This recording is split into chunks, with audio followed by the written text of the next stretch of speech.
నమస్తే సేట్జీ. నమస్తే అయ్యే. ఆ గోల్డ్ చైన్ చూపించండి.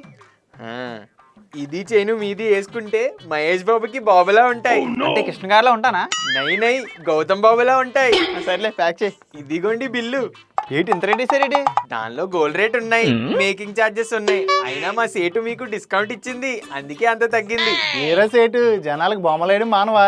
సేటు ఏం బొమ్మ వేసింది? నువ్వు ఇచ్చిందేమో 22 క్యారెట్ గోల్డ్, బిల్లులో వేసిందేమో 24 క్యారెట్ గోల్డ్ రేట్ వేసావు. మరి బొమ్మ అయితే ఇంకేంటి? రీసెంట్ గా గోల్డ్ షాప్స్ లో ఇటువంటి స్కామ్స్ జరుగుతున్నాయి. అందుకని గోల్డ్ కొనే ముందు మనం తీసుకునే 22 క్యారెట్ గోల్డా 24 క్యారెట్ గోల్డా అని చెక్ చేసుకోవాలి. ఈ గోల్డ్ ప్యూరిటీ చెక్ చేసుకోవడానికి బేఎస్ హాల్మార్క్ యాప్ లోకి వెళ్ళి HUID అని ఉంటుంది, దాని మీద క్లిక్ చేసిన తర్వాత మన గోల్డ్ పై ఉన్నటువంటి హాల్మార్క్ నెంబర్ లోని లాస్ట్ 6 డిజిట్ నెంబర్స్ ని ఇక్కడ ఎంటర్ చేసామనుకో మన గోల్డ్ ప్యూరిటీ అన్నది క్లియర్ గా తెలిసిపోద్ది. ఇందులో చెక్ చేస్తే నువ్వు ఇచ్చిన గోల్డ్ ఏమో 22 క్యారెట్ గోల్డ్, నువ్వు బిల్లులో వేసిన 24 క్యారెట్. బొమ్మలేయడం ఆపు. గోల్డ్ సేటుని బోల్డ్ గా నించోబెట్టావు కదా.